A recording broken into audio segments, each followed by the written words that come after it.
why it's so overrated. You know what I mean?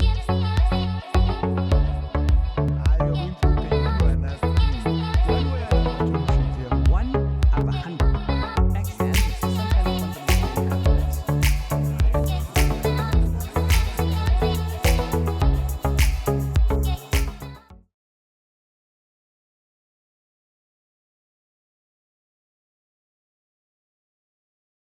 Okay, guys, welcome to It's More Than Just Money, where we dive into conversations with industry leaders, entrepreneurs, and change makers who are shaping the future of business and investment in South Africa. Today, I'm honored to have Nqobizitha Malinga, a portfolio manager at TUHF21, joining us. Nqobizitha is responsible for managing property investment portfolios and supporting the development of urban projects. With his extensive experience in urban regeneration, he works closely with small and medium developers, helping them transform cities and meet South Africa's growing housing needs. We're excited to hear his insights on property development, investment trends, and how TUHF21 is making a difference in the sector. Nqobizitha Malinga is a seasoned property portfolio manager at TUHF21, a key player in the urban property investment landscape in South Africa. With his strong focus on urban regeneration and sustainable development, he has been instrumental in guiding both emerging and experienced property developers. His role involves evaluating, managing, and ensuring the success of property investment portfolios that aim to revitalize urban areas and providing housing solutions. His deep understanding of property trends, investment strategies, and risk management makes him a valuable asset to TUHF21 as he helps align financial success with social impact. Nqobizitha is dedicated to fostering long-term growth in the property sector and ensuring developers have the tools and resources to thrive in an ever-evolving property industry. Puti, that's you, hey? You must send me that. I must wake up. Just, hey, remind myself. No, remind yourself of all the stuff you've done. That's good. Jeez, how does it feel like sitting there and hearing that about yourself and the role you've played in industry? I think, number one, it's to be thankful for, I guess, the opportunity that I've been presented with to be able to work in a place like this. Being on the outside, sometimes I guess you would lose hope in your business ventures or particularly a property entrepreneurship business venture. So you're seeing Abu Makelwani, you're seeing your neighbors, you're seeing structures come up, you're seeing massive structures come up and, possibly wondering to yourself, how did someone get there? How did someone do this? So, being in this position I'm in at TUHF21, Umastandi, I'm just thankful and grateful that, I treated, actually funny enough, I was thinking about it this morning, that I on the way to work, I was thinking about my legacy at the company and, what does it all mean? What does it look like? And, this is just an internal conversation with myself about one day when you maybe leave the company, something, you never know what happens. What will be left behind in my tenure as a property portfolio manager? What will those structures look like? How will those families remember me or the company? Maybe not even me, but the work that the company did. And I was like, okay, no.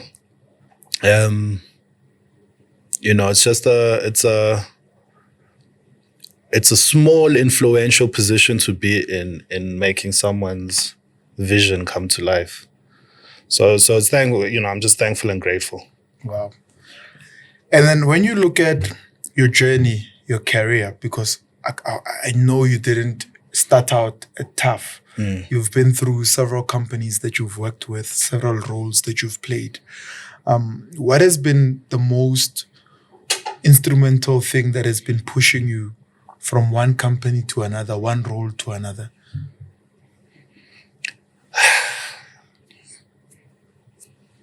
So for the most part, a lot of my career, I've sort of been headhunted in a way. Jeez, really? And not to say, put it like that. Yeah. But for most of my career, I've been asked to join the next company. So you have been headhunted for most of your career. For most of my career, I've been asked to join the next company. Yeah. Which is, again, a moment when you think about it, you're like, hey, the working environment out there, it's tough. You're hearing about so many unemployed youth, etc. And for me, my journey at the various levels, I guess, have started with the relationship of people knowing about me and who I am. So maybe it's just the way I've approached interacting with people that has left a good memory impression. I don't know what it is, because I'm certainly, I think of myself as being quite shy and reserved. And I keep to myself, this talking platform, how I came to sit and talk on this platform. Yeah. But it's more so from, I guess, an external impression that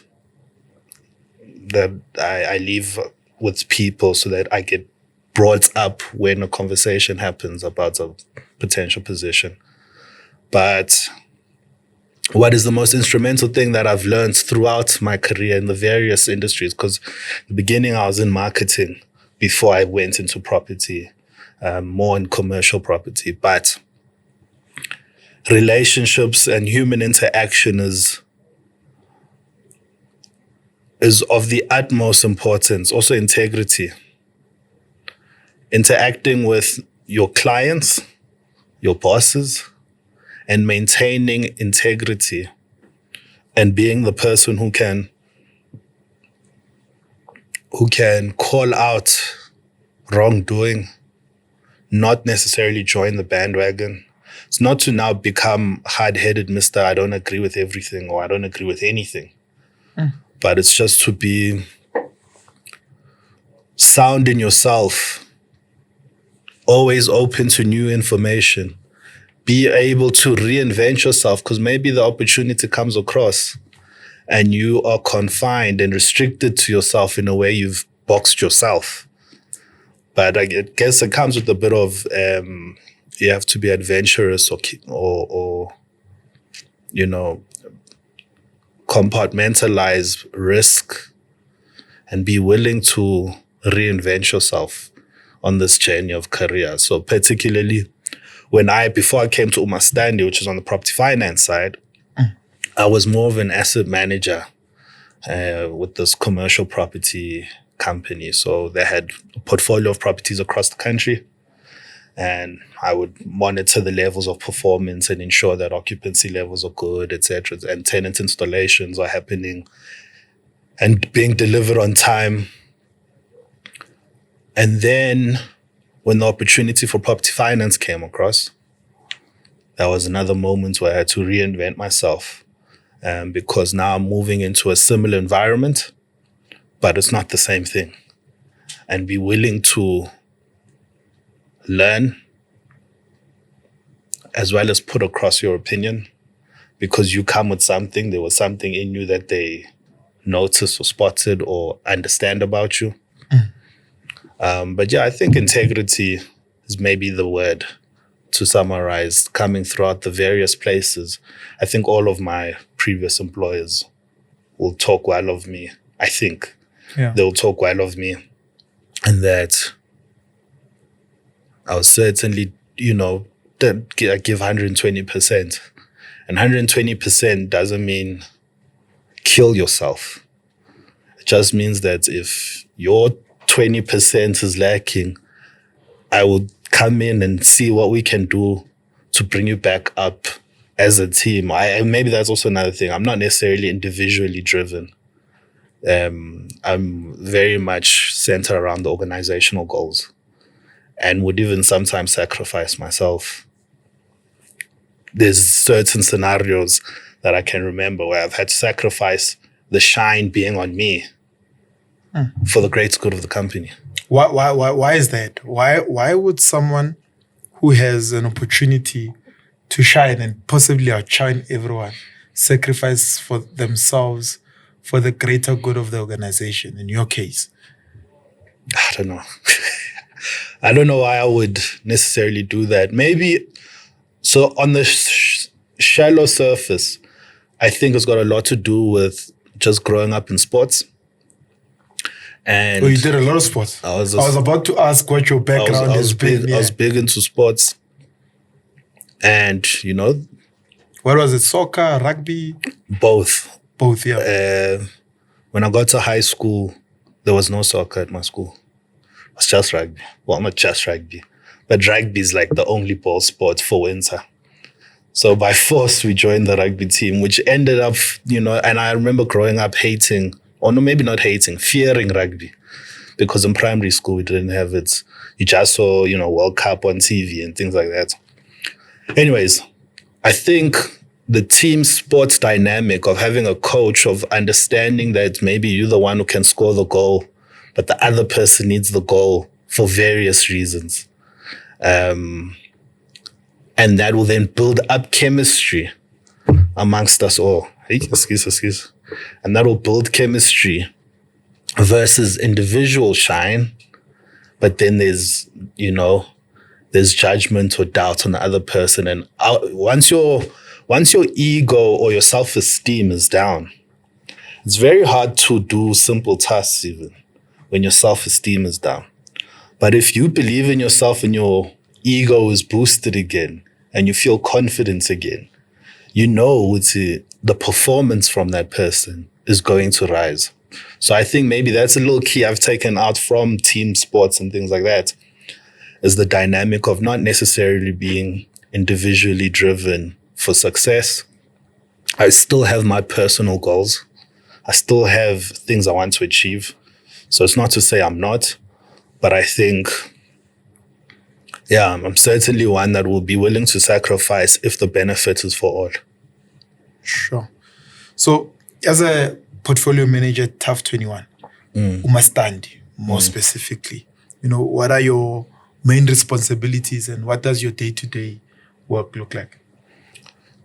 I think the main responsibility is finding a new deal to finance. I think that's the most important Daily. one. There's a lot of other things, a lot of administrative tasks, a lot of stakeholder engagement. But the reason why I'm here is to bring your application, review it, tell you what to fix, tell you what's working well, and try pair it up with finance from us. And then ensure that most of what we said we're going to do gets done. That's the number one, I think, deliverable for me as a portfolio manager, is finding a new client to finance. But then in the day in life, we sit in an open plan office. So you've got your marketing department right here.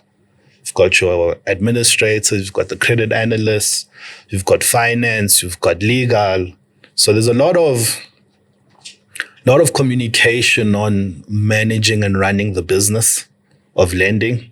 You've got portfolio compliances, you've got all these assets, you've got first-time developers who don't understand the importance of fire compliance, property insurance, when collections are low, creative methods to boost their collections.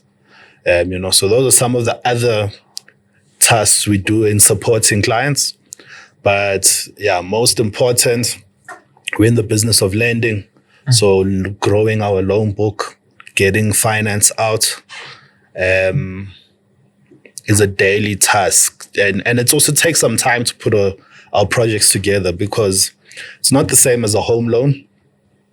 It is property finance, but it's commercial property finance in the sense that we're lending to the business of that property development and not necessarily you yourself. So with the home loan, you can get a pre-approval maybe in one day, maybe the same day you get a pre-approval. They look at your income, they look at your expenses, they see, okay, in your credit score, and they say we can give you X amount based on your income and expenses. But the way we work, to the advantage of what we envisioned, to the advantage of a Umastandi applicants is that maybe your personal income and expenses aren't the strongest. How do we still get a deal done if you've got an incomplete structure on your property that you once used? You had your payouts from Istokvel, you started the project. Things haven't necessarily gone well, but there's ingredients here to make a deal work. So if we were solely lending on those home loan requirements of financial services provider, a lot of people would be excluded. So in a way, Umastandi and TUHF, our CEO likes to say we need to be entrepreneurial minded. Even though we work here, we've got the check boxes, the ticks, and the guidelines to follow. Us as employees must have an entrepreneurial mindset and spirit. I guess that helps in fostering solutions, because when you've got a complication going on, what is the solution? Otherwise, a lot of people are just going to continue going unserviced. And there is still the judgment of risk. There is still the fact. If your credit score is quite low and bad, and you were a delinquent with other creditors, well, then that's just a fundamental. There's no deal. But if your story makes sense and we can see improvement and we can judge your character by how you're approaching us, and maybe people do change when they're asking for money, and then once they have the money, you find out another side to them. But in our appraisal process, another reason why you can't just necessarily get an approval in 24 hours is because we're trying to assess the viability of this deal, the property itself, and you as a borrower. Because if we just kept it down to the numbers, a lot of people wouldn't be assisted. But of abantu who have been entrepreneurial for 30 years, they've been doing whatever, mechanic shop, they don't really bank well, they operate in cash, don't necessarily have the financials to back and justify the request for 800,000 Rand loan. So how do we take all that information of this person and put together something for credit consideration? Look, at the end of the day, it's also not down to me whether a deal gets done. We still take it to our credit committee, and then we present the facts to them and say, okay, guys, here's a deal. What do you guys think? So when you look at then what you do more specifically on the township side of things, how do you then balance the social impact as well as the profitability? And what has been the most rewarding thing about the role that you are playing doing that? So I think by virtue of our investments being in township communities, standard baseline, there's impact being created, because you've got the capital appreciation of the subject property itself. So if your house used to be 500,000 Rand, we're now putting in an investment of another 500K. When you check the market valuation of a structure that has main house, your value's gone up. During that period, there was moments of short-term construction. We're likely procuring from the local building supplier, warehouse warehouse. So there's a huge value chain that gets created, or that gets to, live out this next 6 months of procurement, laborers on site, property improvements, market valuation, municipal rates and taxes going up, where our finance has made this all come to fruition. It's not our idea, it's our client's idea. But, there's a whole list of sort of environments that are being impacted by property development in township communities. And post-construction, now you've got safe living spaces for people who are either, a lot of people, I guess depends which township we're talking about, but let's use Gauteng and Joburg for this conversation. You're going to use Soweto Tembisa. All of them. There's a massive influx coming in, and I'm using Soweto. I thought you were going to use Soweto. There's a massive Because you've got the influx. benefit of Res 3 there. Hey, and Which you which is don't have good. in And that's Tembisa. actually another point we must talk about. Yeah.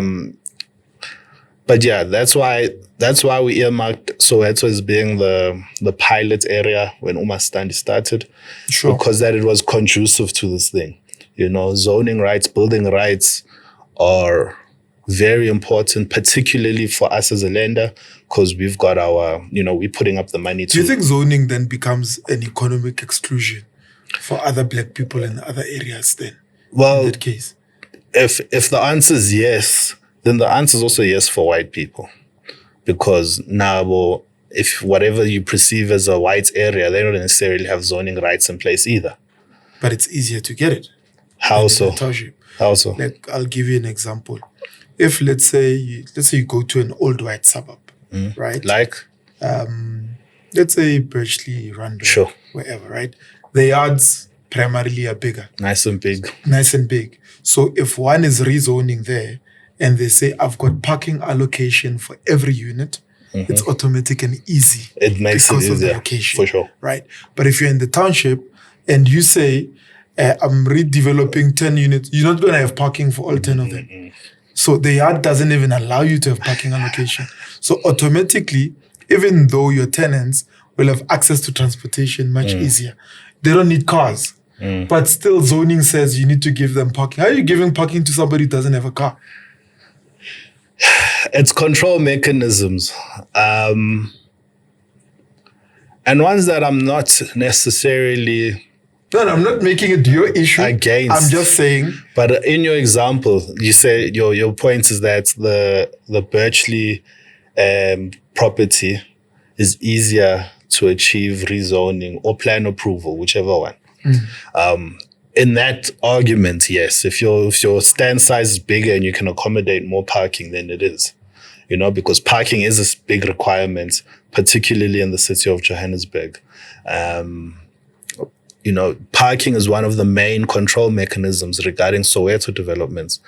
When we said, yes, they raised 3, but prior to that, they didn't have a strict parking requirements, but then you couldn't necessarily densify 3 floors up and up to 60 with consent, up to 60% coverage. Coverage, yeah. So Soweto as an investment area was great, pilot, raise 3 rights, but there are more neighborhoods, and wherever we get our opportunity to speak, we try to bring that message across that these developments, room, backyard developments, micro apartments, even if it's not backyard, if they're demolishing the main house and just building multi-lets, these developments are going to continue to happen. With or without regulation. So it's best that the city catches up, and whichever one, the city of Ekurhuleni, city of Tshwane, and outside of Gauteng, that you find a way, how do we make this thing work for all? Because the city, they definitely want to know what's happening on the ground and not drive past neighborhoods and only see 2-3 years later, I want to, there's been so much property development happening here. And it also starts from my daily interactions. Yeah. This is how I see there's a gap in knowledge for clients on how to navigate town planning, which is, I guess, Or the gap in knowledge when it comes to navigating town planning. yeah. Okay. So they don't understand it. And then they are guided by an architect who's drafting their plans, all right? And he also isn't a town planner. But architects should know how to, I have this conversation with them when I call them, when I see what they've proposed for my clients. Yeah. Then I would ask him, why are you proposing the structure? The structure won't get approved. And you hear from his side is that, unfortunately, architects would now propose A to the city to tell the clients we've got approval, but propose B to the main contractor in terms of what we're actually going to build. And A being a house, Propose a house, but B is a convert multi-let it into structure. multi-let structure. So architects, That's predominant, eh? so architects are playing that role. That's coming from them, where they're in this position because they're, I think, for a new potential entrepreneur. You're the professional architect. You're the one who studied this thing for years and has the So degree. I trust you. And now architects understanding the environment, and they say, hey, you know what, we can't put 12 units here. But maybe, you know, it's 45,000 Rand to draw up this plan. Yeah. So architect's taking care of himself, but not necessarily the client. And also once he gives the drawings, he's gone. And the drawings are approved, but they're not approved for what you are building. Yeah, it's the wrong structure that's approved. So there's that part. I don't know how we better address it and how institutions like ourselves who come across these scenarios can better address it. I directly speak with the architects to get to the bottom of what's going on. And just to bring them What do back they usually say? and center them What back. are the things you've let heard? me leave it off actually, you know what? I guess that's the point of this podcast. Yeah, man, they're just essentially trying to navigate the environment to achieve.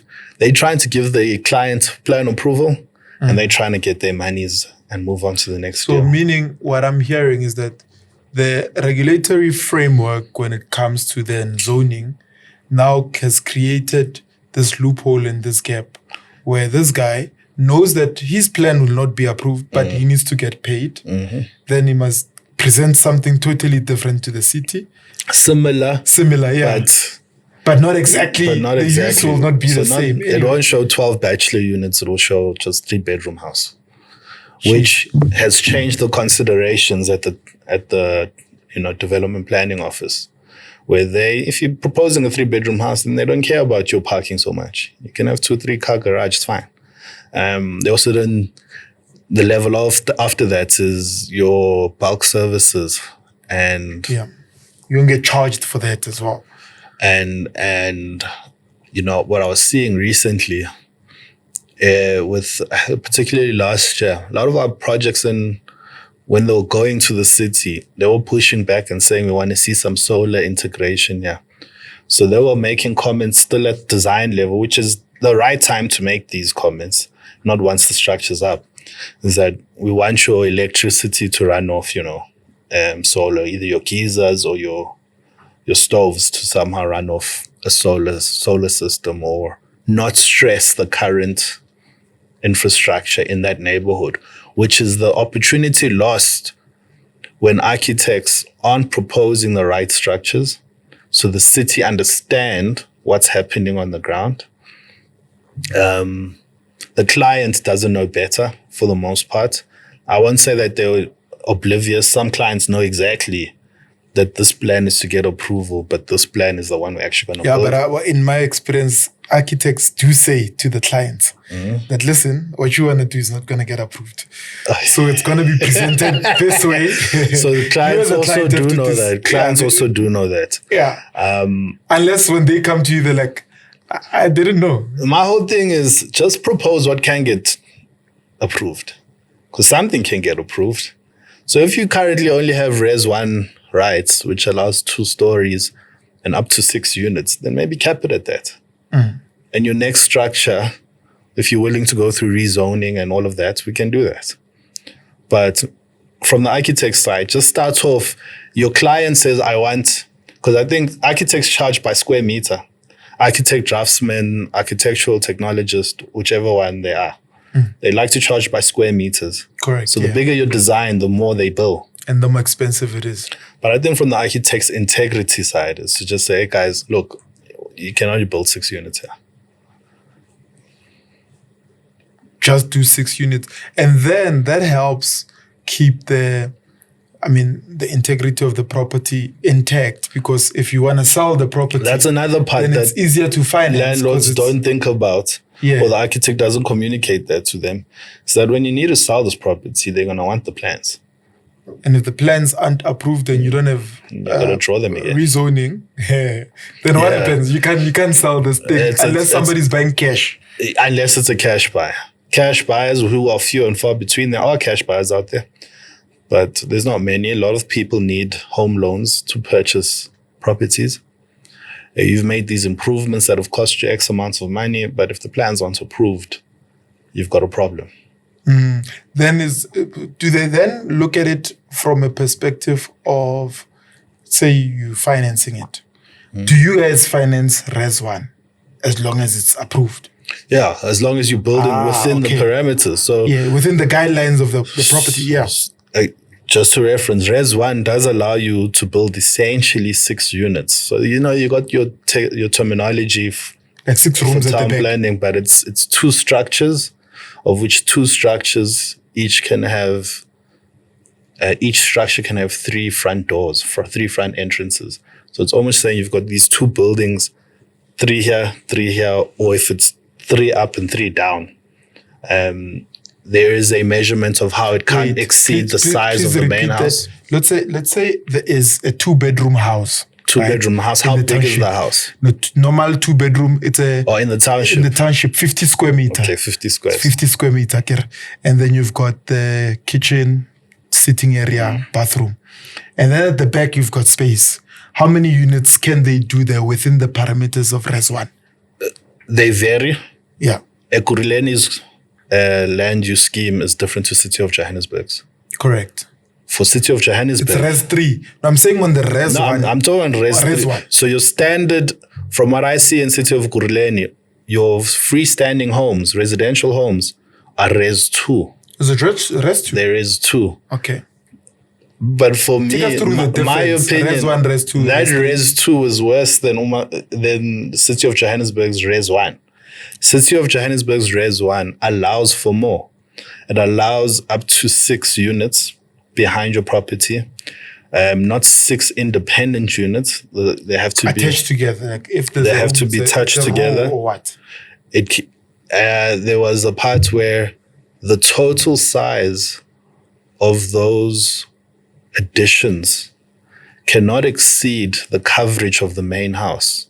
So that will push you to make it a double story now.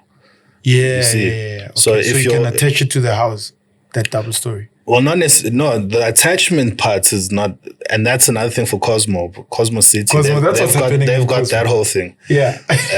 So you do, unfortunately, is it legal? Each neighborhood, the Cosmo's one. Yeah. Well, Cosmo, they say you can make additional improvements to your house, but you cannot have a detached structure.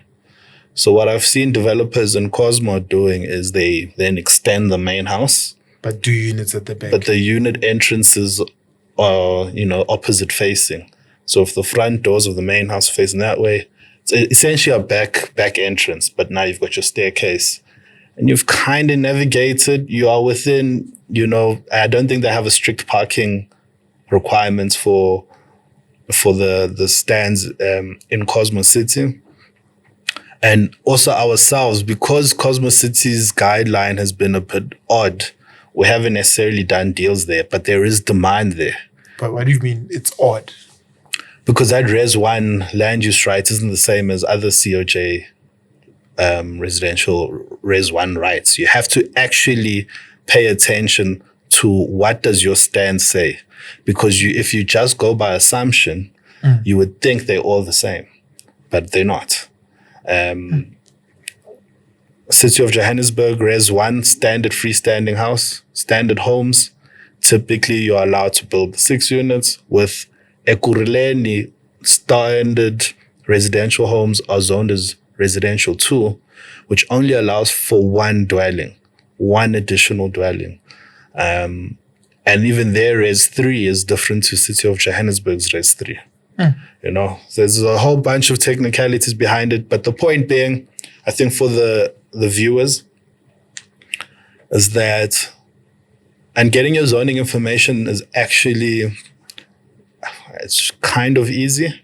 That information's out on particularly town planning scheme. Where do they get it? GIS you maps. And I can say town planning scheme, GIS, but where does somebody who just maybe acquired a property or inherited Where do they start? start? Where do they get I think your first starting point, your municipal statement. Just to get your data correct on what earth is your land and what township, and not township as in Ikasi, but in what area of residential that's been declared as a township, so even suburbs in terms of town planning are townships. So your municipal statement is the first document you must look at for reference. Earth number, where is it located, street address, because you get street changes. You get houses that use the earth number as the house number, but it's not the house number, you know? But it's the, particularly in township communities, guys are using their earth numbers instead of street number, which is fine. 2622 instead of saying one foul street. So then once you have that, online, most of the municipalities have a system called GIS, where it's a shared, the city actually use that same platform. They just have more rights, more access rights, and they can see more, but it's the same system that the city use to quickly refer to your stand, your current zoning, and what's permissible on that. There's also municipal bylaws that get issued out for each municipality or metropolitan that in black and white will have classifications and what is permissible, what you are allowed to do. So if you could find that you've got a piece of land, you have the vision to develop property on it, but that piece of residential property, but the piece of land is actually zoned as industrial, but you never knew this. You bought the land cash for R1 million to pursue this residential building you want to put there. The property is zoned as institutional, which is meaning it's making way for either a church, a communal facility, a community hall. So your building plans are getting declined. Now you have to go through rezoning. Because you want to do residential, but it's institutional. So for that developer who unfortunately is in that predicament, but guys build anyway. They either explore option A, which is to build anyway, or option B, that it's the unfortunate process of going through the rezoning, which does take time and does take money. Rezoning isn't a free thing. You have to pay a town planner who's going to guide you along this journey. There's a few things that the town planner has to go through in terms of the process to get your stand rezoned. I think the one part... What's the quickest you've had in terms of rezoning? When you, let's say an entrepreneur is doing things right. Right. But they came to you and said... Hey, it took time, Joe. Took time. The quickest you've had took time. Has maybe, the quickest so far, my experience has maybe been about 10 months. 10 months, okay. 10 months. And he still had to pay bulk contributions on top, which came at a... And people don't know that. At a hefty price. Does price. Not become now, your rates, do they not change, become more expensive? Well, that also depends on what the current zoning is as well. But there is, if your property is zoned as business allows for residential properties. But like business, units. Yeah. But business has a different rates tariff and a different electricity tariff, more expensive than residential. So you might have nice structure, zoned, plans approved, everything, but now you've got an operating expense, which is your municipal account. That's higher than it should be. Actually, I was looking at a deal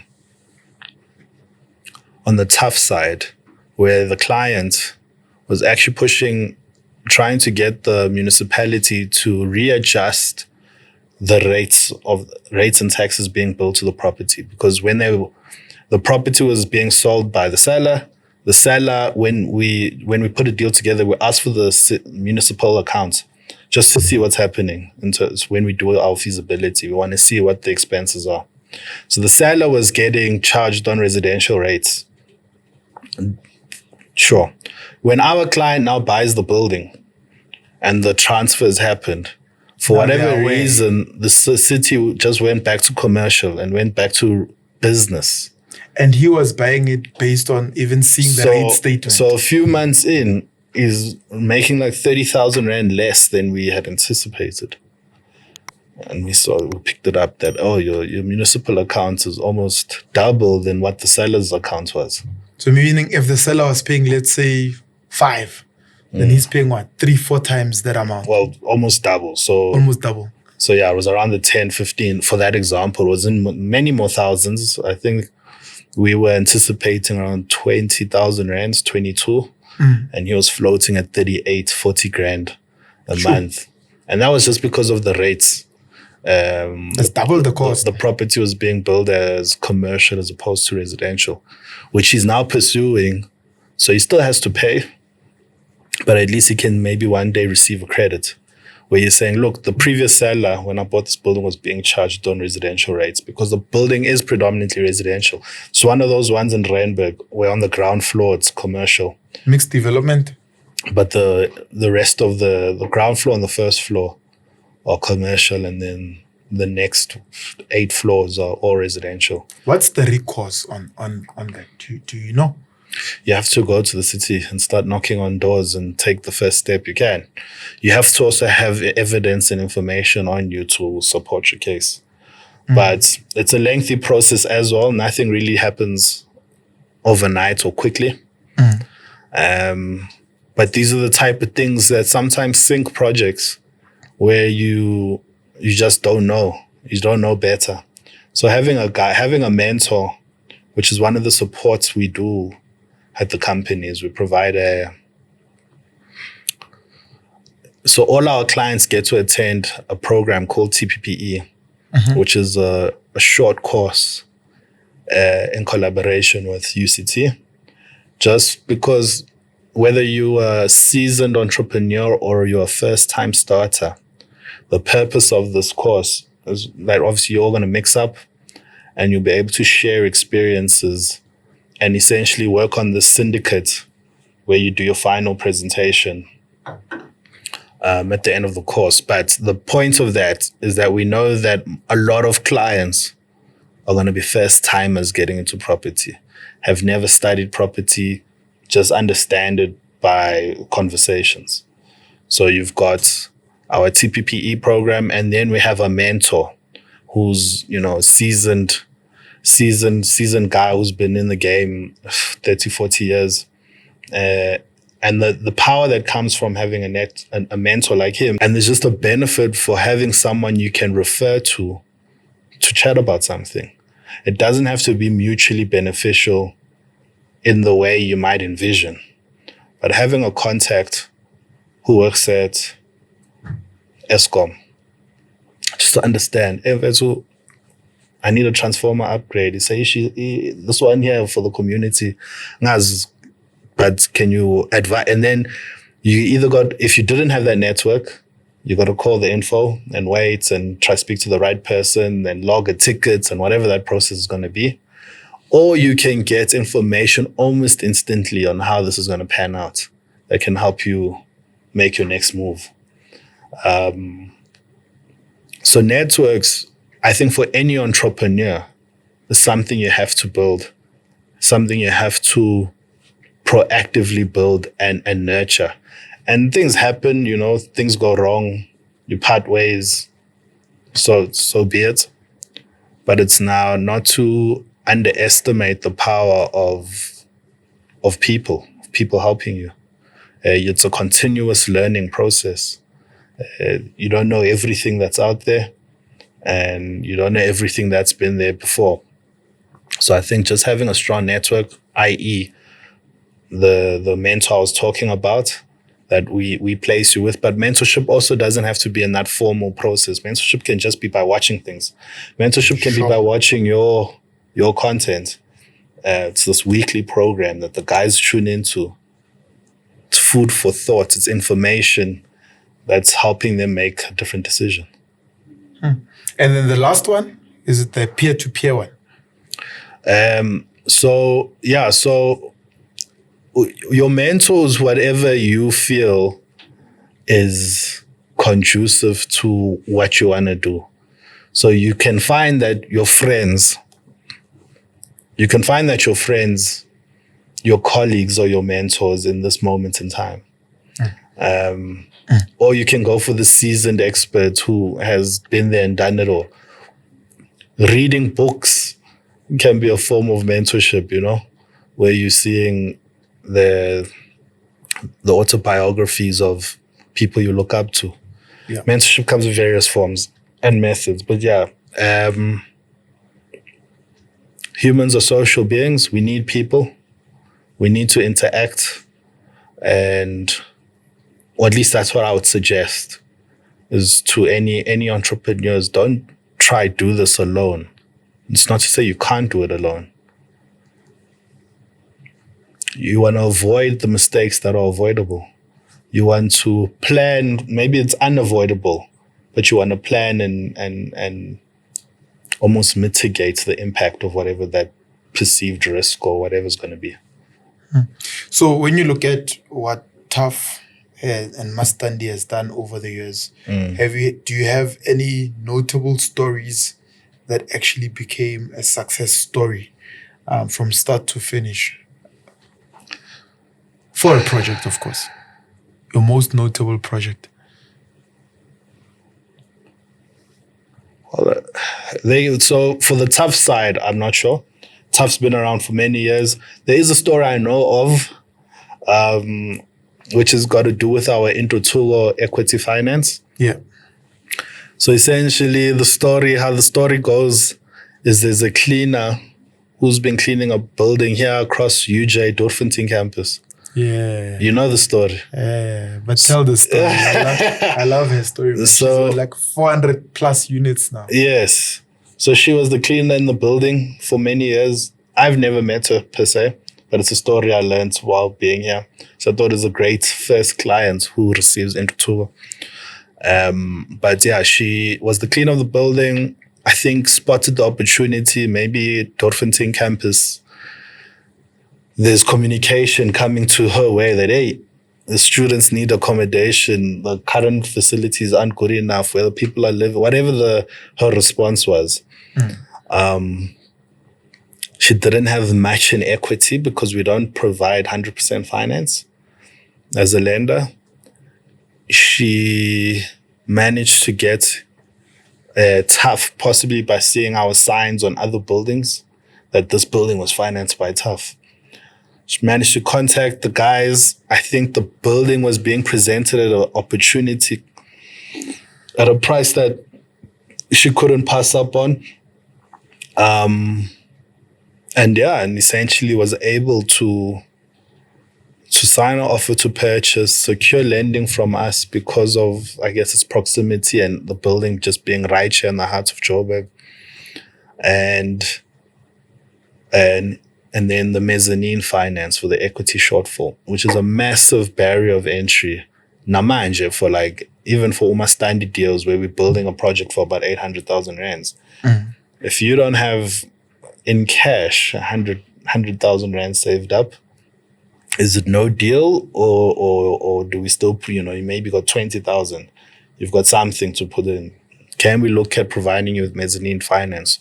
So she, as I know it, is the first recipient of Intuthuko equity finance, which is essentially just to help previously disadvantaged property entrepreneurs gain access to Mzanine Finance, which typically is priced very expensive because it's a small amount for your equity contribution.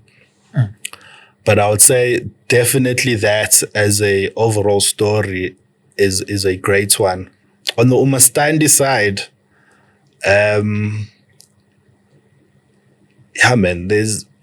because with the portfolio we do in Umastandi, every case almost, actually no, I'm lying. In the past 2 to 3 years, we've had a lot of sort of investment banker clients who are seizing the opportunity. They're saying, hey, yes, this thing, instead of buying my sectional title apartments in Midrand, where I had to put up 100,000, let me take that 100,000 and go find a multi-let structure in one of the townships or build one, because the benefits are, there's more benefits to that, particularly on cash flow, that you have the multi-units, So the income is more than the installments, whereas for most parts, when you get a sectional title apartment, your income isn't enough to service the installments as well as operating expense as well as levies. You're almost topping up as an investor, which is fine if that's your strategy. If maybe your strategy is in the next couple of years to sell the apartments and exit sooner. So with the Umastandi portfolio, we've had projects that were not finished that we came in and have seen across the line. Yeah. There've been those deceased estates where it's up in the air who owns what. You've got the person who's been living in the property for the longest of time who wants to develop it, but doesn't necessarily own it on paper because the estate hasn't been wound up and they don't know where to get the legal services to assist them with that. Whereas what we try to do with both Umastandi and TUHF is try package as much solutions and put it under one monthly installment at the end of the day. So you don't necessarily have all these different installments running for various costs you've needed. We try look at the project holistically, get this deceased estate solved, also appoint our attorneys for transfer and bond registration, and then it all falls into one installment. But yeah, I think some of the guys who are quite young, who, there's this one who owned a piece of land in Bramfisherville. She's early 30, maybe just turned 30 now. Luckily, she did have the advantage of having the land. Her dad bought her the land. I think they were giving out whatever to the children, and she opted to rather get monies to buy land. And with that land, I'm going to hold it and I'm going to find the funding partner and we're going to develop structures on this land. And that project's almost completing construction. We're just having to deal with the city and upgrading the electricity supply to 3-phase, which also comes at quite a bit of a cost. But I think just every project, remember when I started up this morning saying that I had a random thought thinking about my tenure, my legacy at the job, I was going through all these deals that we've been doing over the years. And for the most part, they all have a special place. Just because one person's circumstances aren't necessarily the same as the next, at the end of the day, we building brand new structures that people are proud to live in.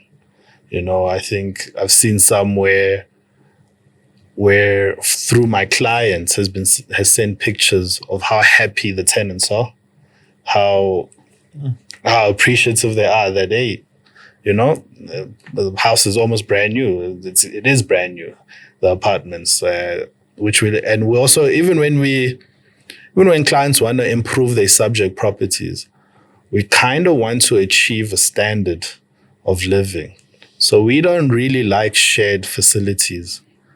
We don't like shared facilities too much, where you're going to share kitchens, share toilets. If that's the situation as you presented, we'll try our best to see how can we further improve that. No one really wants to share.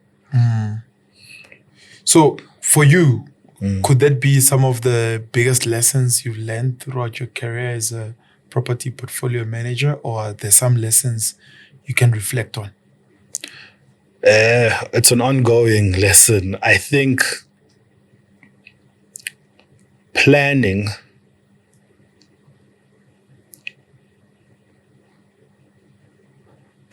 and important communication. There needs to be this line between being playful and a people's person, and also dealing with the situation at hand. So there's this line to you as a client-facing employee, you have to get people to like you, or not even have to get them to like you. You have to just have a mutual respect with people, So even when the conversations are getting tough and difficult, even when conversations are getting tough and difficult, you have to still maintain some level of respect for what we're doing here. And then just being as proactive as possible saves a lot of money. Yeah. Being proactive as proactive as possible will save you a lot of money, as opposed to reacting to situations and circumstances. So with Umastandi, a lot of our projects are construction. Yeah. So you just need to almost keep the team aligned all the time, because small things can happen that have impacting effects, whether it's cost of actual material, cost of time, which has an impact on the lender, on the borrower. But the biggest lessons, it's being proactive, trying to keep things clear and simple. I think we overcomplicate a lot of things in general in life. Just always trying to refer back to what are we trying to do here? What are we trying to achieve? And keep that clear, and keep that expectation clear as well to whoever you're engaging with, whether it's a client engaging with Umastandi or us engaging with the client. There's no time to be misleading people. Keep the expectation clear so that even when, because there's the other side of the coin where things don't go well. Is your client properly prepared? And also, as a portfolio manager, when you're appraising a deal, you look at the client's sort of, when you see the whole credit score thing, and we see your items of what you were in default for, your PM will ask you what happened here. And depending on your answer, could almost break the deal, because we want to see how you are when things do go not in your favor. Yeah. Are you still a man of character? Do you own up to your responsibility? Do you take accountability? Or is it blame everyone else but me? Sure. And a lot of that gets revealed, particularly during our construction period. And as a PM, it's always to try remain. I can't get caught up in all the emotions. There's a part where I have to be sensitive and compassionate, but there's also a part where you have to deal with the music and say, okay, hey, we've got to deal with this thing now. There's no time to protect you. We've got to deal with this thing now. What are we doing? So as we draw to a close, the difference between Umastandi and TUHF, I think a lot of people don't actually know the difference, and they probably use the words interchangeably. They'll say TUHF while referring to Umastandi, or say Mastandi while referring to TUHF. In a brief explanation, what would you say the two distinct differences are between the two? So for the most part, that's why I think marketing will have a problem with people using the name interchangeably. To me personally, I really don't mind, because Umastandi and TUHF are the same thing. But the biggest sort of distinction between the two is the area of the finance. Township or urban? If you understand that, for me, I'm pretty much happy. That I know Umastandi is the one for township, and TUHF is for your urban areas, inner city or surrounding areas. So not just inner city, but any area where affordable housing has a potential to be done, Yeah. That's really it. Everything else is more or less the same. It's just the area of finance. If you want a partner to help you develop, because also the type of finance we do is not only construction. We also, if you just want to purchase an existing building that already has multiple rental units on it. Yeah. If you want to convert a warehouse into a residential structure or old shopping mall, which is what I've seen. I've seen some guy in Boksburg who, it was like, there was a Checkers there. It was one of these small little shopping centers. It wasn't double story. It's just It had a checkers, it had small little retail shops, and it made that whole thing residential. And it's very interesting to see what he was able to do there. So he had a great vision, point being conversion, purchase, construction, equity release, and refinance, or other products we provide. So refinance being you currently have a home loan and you want to develop that property, we can settle that balance, carry that balance over to us, and also provide you finance for the things you want to do. But equity release is quite nice for if you already have assets that are performing. You've got 3 rooms at your one house, you've got 10 rooms, 10 bachelor apartments on another property. And there's this third property you now want to go do in Midrand. You now want to scale up a bit and you want to go build 2-bedroom cluster homes. But you, for whatever reason, are able to secure finance, even if it's not through us, for the 70% construction, and you don't have the 3 million, 30% shortfall. You could look to us, we could possibly register bonds on those properties, and based on their values, we can loan you up to X amount, up to 80% of your properties you already had. Yeah. We provide you that finance. You now put that in as equity towards the third deal you're trying to do. Awesome. So we've got a few products there. Awesome explanation. Now, I appreciate you. And what I take away is your ability to also not just do the work because you're here to do the work, but also to have an impact and to have some sort of a legacy plan for yourself.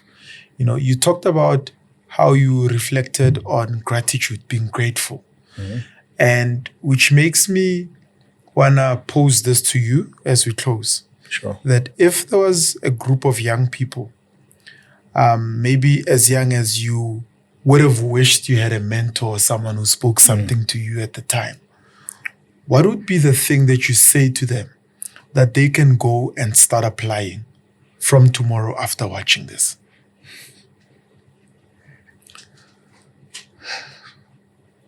So your dream is valid,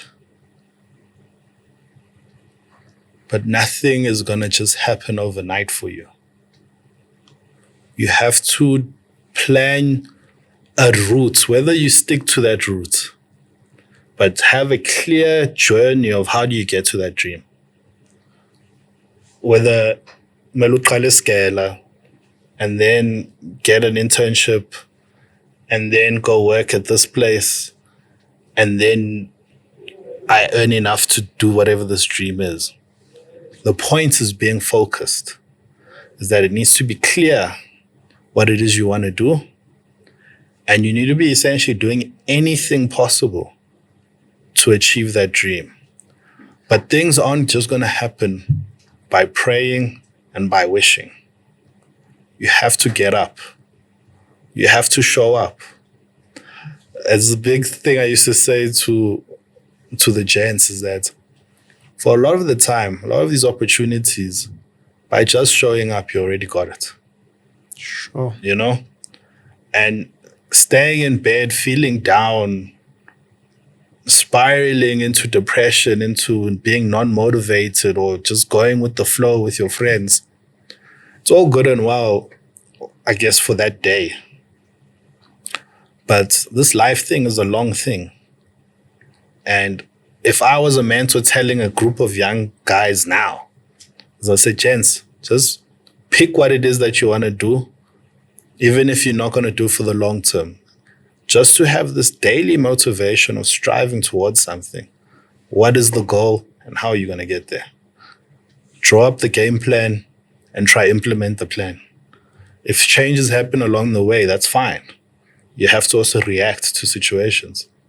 But keep your game plan clear, because if you don't know where you're going, then you just here absorbing oxygen. You're just wasting time. Wow. Mr. Maling, Yes, sir. Thank you so much. No, it's a pleasure. I know we even hijacked you. We took you out of a meeting. It's okay. And said we need to Anything have a for you guys. conversation with this man. No, it's a pleasure. And I'd love to come, because it was a hijacked situation, but very open to come again. Yes. And yeah, man, and let's see because I feel like just right now in the moment, it's feeling like still so much I can say. Wow. There's still so much I can say. So let's set up that part 2 and let's take it from there. Thank you so much, my brother. It's been a pleasure, my man. Appreciate the work that you're doing. If you're watching this and you are not inspired, I don't know what's going to inspire you. You need to put yourself in the position where you're constantly evolving, constantly learning, constantly applying yourself to information that you are hearing. Like I said, this is the It's More Than Just Money movement channel where we dive into conversations with industry leaders, entrepreneurs, and change makers who are shaping the future of business and entrepreneurship in South Africa. If you haven't subscribed to the channel, please click on that subscribe button, click on that notifications bell. Perhaps comment and let us know which part of this conversation resonates with you. From myself and my team broadcasting from the Town Urban Housing Finance Corporation building in Johannesburg, Braamfontein, South Africa. It's More Than Just Money. See you in the next episode. Ciao.